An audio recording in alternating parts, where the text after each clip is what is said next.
Coming up on KRQE News 13 this morning, one new study says one other adult should be involved in talks about sex with your teen. Who that person is and why they say it could make things easier on you. Plus, questions remain in the suspicious death of an Albuquerque woman who deputies say is responsible. And it's day one of the Republican National Convention. What you can expect coming up this morning.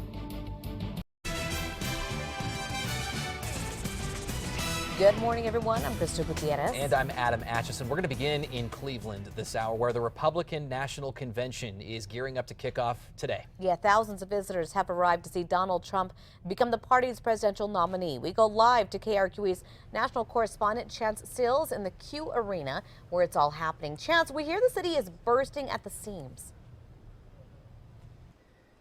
It really is, Crystal. That's because about 50,000 people all at one time got into downtown Cleveland. You can barely move about during the day, and in the evenings when all this is really going to be in high gear, forget about it. It could take several hours to get through security. We know that the most important people here are, of course, other than Donald Trump, the 2,400 delegates who are going to be sitting on the floor. These are the folks who each state and territory sent here to officially nominate Donald Trump for the GOP presidential nomination. You'll see they're not here yet. They're in town, but they actually gavel into session today at 1 o'clock, and that's when they're going to ratify all the rules, and that's when they're going to officially stop the Stop Trump movement. We talked to some delegates to ask that, even if they weren't, really optimistic or enthusiastic about Trump at the beginning of this primary process, how do they feel now? One woman told us she's feeling pretty good. Listen. I think that he is going to hit it out of the park this week and is going to bring everybody together. I'm expecting by the end of the week to feel really, really good about our choice. And so the big draw of the night is going to be Melania Trump doing a rare public speech. Tonight's all about, they say, making America safe again. They're talking about border security. They're talking about Benghazi, really red meat issues for the diehard conservatives here in town. You'll also hear from Joni Ernst, the freshman senator from Iowa. And you're going to hear from Rudy Giuliani, the former New York City mayor. You did say earlier, Adam, that we can know what to expect for tonight, but really we don't know what to expect because Donald Trump just this morning told news outlets, well, I might just get up on stage and say something. I don't know. That would be very untraditional, but it could happen. It's the RNC this year. Yeah, you never know what's going to happen out there. Chance, let's talk about security. It's been a hot button issue lately. What does it look like right now? Yeah, you look at things that happen in Nice, in Baton Rouge, in Dallas, really put people on edge. Several $1 million has been poured into Cleveland and making things safe. Lots of protesters are here, but they're not right next to the building. I can tell you that to get in this morning, we had to go through 5 layers of security, so it could take some extra time, but right now there's law enforcement spread out over the city, and it's pretty secure. We'll send it back to you guys. Thanks so much, Chance. And we will be following the Republican National Convention all week long here live on KRQE this morning. You can also stay up to date online at krqe.com. Also check out our KRQE News app. All right, 6:03 this morning. Let's turn to the weather here in New Mexico this morning. A little bit of showers that I drove through early today. Yeah, just a little bit to wet the road, to give you some raindrops on the windshield. That's about it. It's not very heavy, but we're still tracking some of the light showers pushing out across the Northwest Plateau, northern mountains, pretty hit and miss in your area right now. Albuquerque, just a little bit of cloud cover out there now, but we do look to see an isolated storm chance later on this afternoon. Temperatures this morning, not bad. 50s up in Taos. Good morning, Las Vegas. 62 in your neighborhood. 76 in Albuquerque. You'll find more of those 70s as you get into southern New Mexico right now, and even some 50s up there in southern Colorado. So spotty storms in the forecast for the western side of the state today. Above average temperatures yet again. It was pretty toasty last week. We're still looking at warm temperatures today, although a cool down in store for our Tuesday. And we've got better rain chances to talk about too. So I'll break down everything you need to know in that brand new 7-day forecast that's coming up here in about 15 minutes. All right, Kristen, we'll see you then this morning. Authorities in Louisiana are trying to figure out what motivated Sunday's deadly ambush on police officers in Baton Rouge. Investigators say Montrell Jackson, Matthew Gerald, and Brad Garafola were all shot and killed by Gavin Long. 3 others were injured. 1 is still in critical condition this morning. The decorated ex-Marine from Oklahoma was also shot and killed on scene, and the police chief spoke about the department's loss. We're in mourning right now. Anytime you lose an officer, but you lose 3 officers in one day at one time is just traumatic. As part of their investigation, authorities are examining the gunman's social media activity for clues into the attack. Long posted this video on YouTube last week railing about police violence against African Americans. Tensions between police and the communities have been high in Baton Rouge and around the country ever since the killings of 5 police officers in Dallas and the recent police-involved killings of Alton Sterling and Philando Castile. And in light of yesterday's shooting in Baton Rouge, APD and the city are making sure officers here stay safe by renewing various safety precautions for officers in the field. News 13's Sarah Yingling has the details on that. Good morning, Sarah. Good morning, Crystal. As of today, you could start seeing more officers responding to calls in pairs.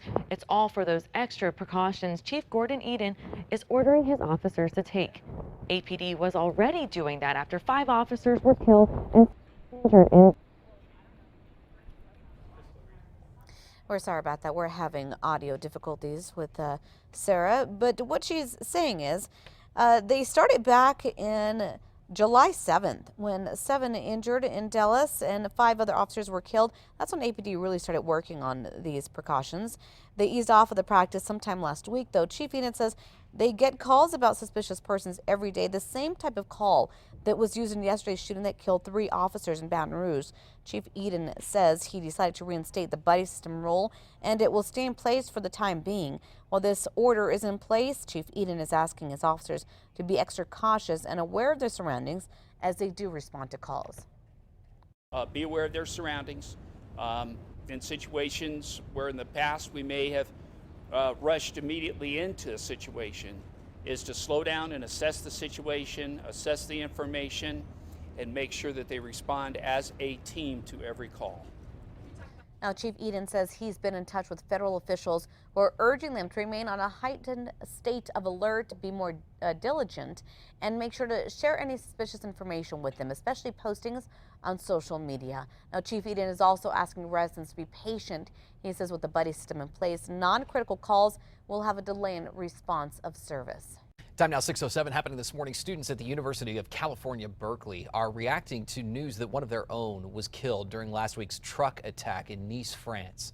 We have, 35,000 students on campus, and of all the possible campuses in the U.S., we have Berkeley students. So it hurts because, we're all golden bears forever, so.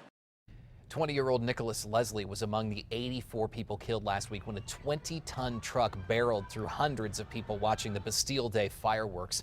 Leslie was studying entrepreneurship at the European Innovation Academy.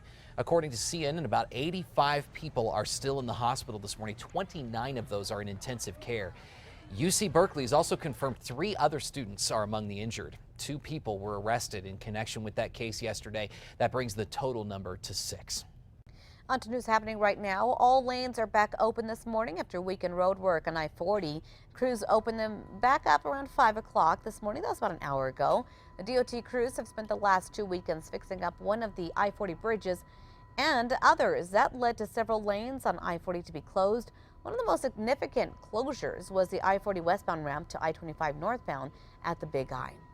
This morning, the man charged for the death of his girlfriend is waking up behind bars. Deputies say it wasn't easy getting him. Christopher Fernandez is now facing a first-degree murder charge for the death of 41-year-old Alma Contreras.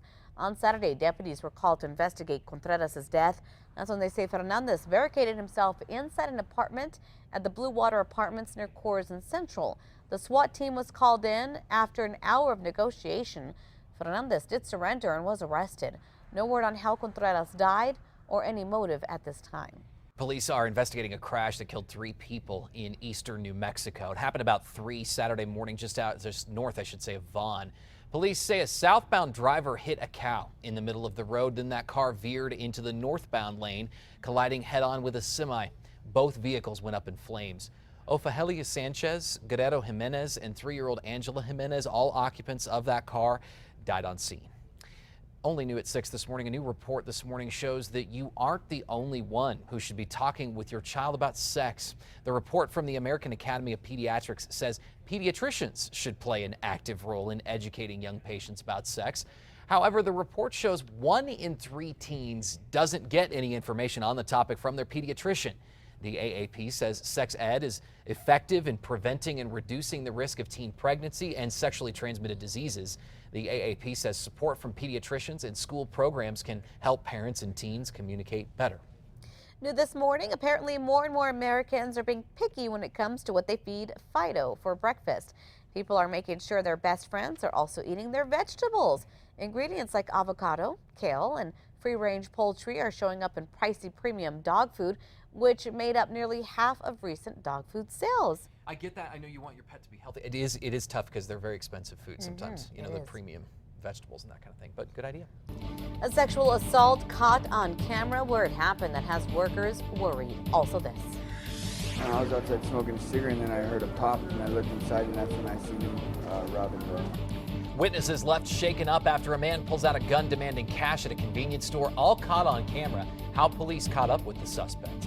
Also, another ambush attack claims the lives of 3 more officers, the latest in Baton Rouge this morning. What authorities say they've learned about the shooter so far coming up. Good morning, everyone. Welcome to KRQE News 13 this morning. I'm Crystal Gutierrez. And I'm Adam Atchison. Monday, July 18th, starting a brand new week. Hard to believe July. It's already midway through, I think. I can't believe it. The More good than news, through. though, is that we're talking about a cool down, right, Kristen? Yeah, a little bit of a difference in the numbers once we hit tomorrow. Today is still pretty toasty, but at least we're talking rain chances. Finally have a little bit of activity out there now. It's not much, but some light rain continuing to push through the northwest plateau, pushing to the north here. And like I said, it sprinkles at best. Nothing heavy, no thunders or lightning picking up with any of this activity. But this afternoon could be a different story. Hourly forecast for us here in the metro, sunshine to start. Temperatures topping out in those mid to upper 90s today, likely to near 97 by the later half of today, but we'll go isolated storms possible within the metro. You got a much better shot if you live to the west of us. More spotty storms in the forecast tomorrow, with temperatures down about 4 to 5 degrees depending on where you are across the state before we start to dry out and warm back up by midweek. So there's a lot to talk about when it comes to today's storm chances. I'm going to break down when, where, and how much you can expect in your neighborhood. That's coming up here in just about 15 minutes. This morning, an investigation is underway in Louisiana as authorities piece together a possible motive in Sunday's deadly attack on officers in Baton Rouge. They say decorated ex-Marine Gavin Long acted alone when he shot officers from a gas station. Officers Montrell Jackson, Matthew Gerald, and Brad Garafola were all killed in that shootout. Long allegedly opened fire on police, responding to a report of a shooter dressed in all black with an assault rifle. He was killed on scene too. Authorities are investigating a video that Long posted on YouTube railing about police violence against African Americans. Yesterday, President Obama said an attack on police is an attack on all of us. And this morning, APD is responding to the recent shootings with plans of protecting its officers. We always want to rush in to make sure that we can do our best to protect those people that have called for help. So it's a new mindset for each and every one of them. APD and the city are renewing new safety precautions for officers out in the field. As of today, you could start seeing more officers responding to calls in pairs.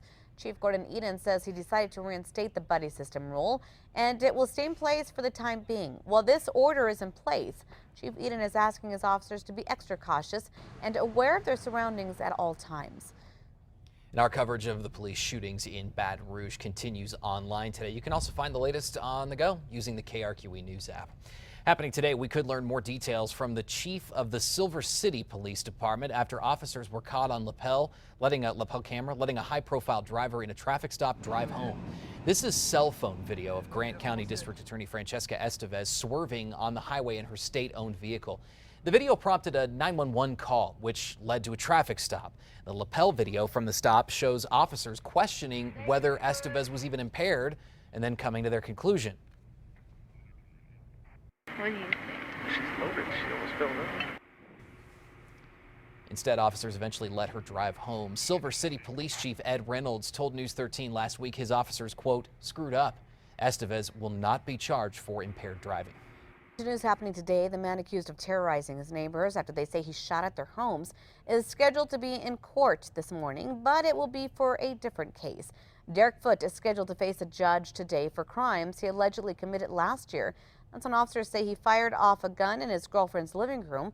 As for the most recent incident, Foote is facing a slew of charges, including shooting at an occupied dwelling. New this morning, Rio Rancho City councilors are moving forward with a proposal that matches the mayor's salary to the pay of residents. According to the Rio Rancho Observer, the city's governing body adopted the first reading of the ordinance by a 4-2 vote. The mayor's new salary would be nearly $60,000 a year, the median household income in Rio Rancho. That's up from $30,000. The proposal will be presented again to the city councilors at a future meeting for a second reading. 2 people are behind bars today after an armed robbery that left convenience store customers and employees rattled. They say the man fired off a shot before taking off with the cash, but he didn't get far. Police say 28-year-old Marcus Hawley held up this Chevron off Rio Grande near I-40 Saturday afternoon. According to a criminal complaint, Hawley walked behind the counter and threatened to shoot the clerk and customers if they didn't give him money. You can see from the surveillance video here that the man does fire off a shot, hitting a burrito warming machine. Witnesses say it all happened very fast. I was outside smoking a cigarette, and then I heard a pop, and I looked inside, and that's when I seen him robbing the... So witnesses say they saw Hawley get into what turned out to be a stolen white Nissan Sentra with 29-year-old Kimberly Schriefer. Officers pulled the car over soon after that. Both were arrested on multiple felony charges, and according to the criminal complaint, more charges could be coming for Hawley, who's a suspect in 10 other armed robberies around Albuquerque. This morning, Albuquerque police are searching for a man who they say assaulted a spa worker, and they're asking for your help in identifying him. It happened earlier this week at the Carlisle Spa near Carlisle and Comanche. According to an incident report, that man came into the business and asked for a sexual favor. When he was turned down, surveillance video shows him grabbing that woman's crotch before leaving. The suspect was wearing an orange or red cast. If you know who this is, you are asked to call APD. As you wake up today, fire crews will continue to mop up the timber on fire. Roads are back open this morning, but authorities are asking people to keep safety in mind. They're reminding drivers to drive in and out of the fire area slowly. The nearly 270-acre wildfire is now 60% contained. The timber on fire burned down 70 structures, including more than 40 homes. With roads opened, Otero County Sheriff Benny House says people affected by the fire are dealing with the damage very well. That they are the primary homes. The community is going to get behind them and help them out, and they'll hopefully they'll be fine.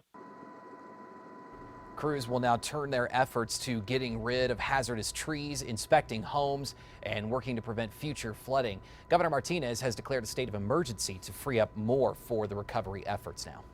Turn out to news out of Cleveland this morning, where the Republican National Convention kicks off today. Thousands of visitors have arrived to see Donald Trump become the party's presidential nominee. We go live to KRQE's national correspondent Chance Seals in the Q Arena, where it's all happening. Good morning, Chance. How many visitors are swarming the city right now? They are. Good morning. It's really buzzing around here, and the arena is starting to buzz here too. So 55,000 people are in the city right now. 2,400 are going to be the most important. Those are the delegates who will be sitting on the floor. I wanted to show you just a little bit of action going on this morning as we prep for all of this. Going up and down the walkways over here on my left are all the pages. There are 70 pages, 18 to 22-year-olds, who are working to get all the paraphernalia, the materials set on the seats. So as soon as everyone files in today at 1 o'clock, when everything gets started here in Eastern time, they're going to be ready to go, ready to gavel in and get Donald Trump's nomination process rolling. Here's the first process. They have to ratify the rules which say that Donald Trump will be considered the foremost person for this. And we talked to some delegates who said in the past they were a little skeptical about Trump as their nominee, but now say they're optimistic. Listen. I think that he is going to hit it out of the park this week and is going to bring everybody together. I'm expecting by the end of the week to feel really, really good about our choice. Tonight, the big speech is by Melania Trump, and she says she's going to make her rare speech on the night of the Make America Safe Again theme. They're going to be discussing Benghazi and border security, topics really important to the diehard conservatives who come halfway across the country for something like this. I can tell you that on the stage also is going to be Joni Ernst, freshman senator from Iowa, and Rudy Giuliani. And we just found out this morning, guys, that Donald Trump has now announced that he's going to be in the arena tonight, which never happens. They usually come on Thursday night if they're the nominee. And he said he might even just say something on the stage. So he could be walking up those steps later on tonight. We just don't know. Wow, big surprises heading your way. Chance, let's talk about security. What does it look like this morning? Security is extremely tight right now. We went through 5 layers of security to get in here. Going through the city, you're going to be finding your way around, trying to find a route that will allow you to get to downtown. It's not easy all the time, especially for Uber drivers trying to get people down here. But I can tell you that it's all focused on security. There are thousands of law enforcement here, all with the one goal of keeping everyone safe getting in and getting out, guys. Thanks so much for that update, Chance. And we'll be following the Republican National Convention all week long here on KRQE This Morning. You can also stay up to date online at krqe.com and on our KRQE News app. Still to come this